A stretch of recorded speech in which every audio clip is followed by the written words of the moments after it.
قل أرأيتم ما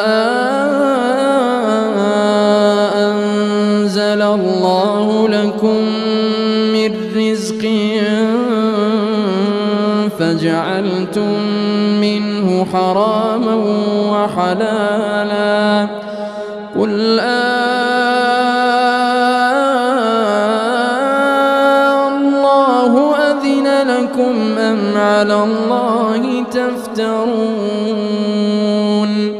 وما ظن الذين يفترون على الله الكذب يوم القيامة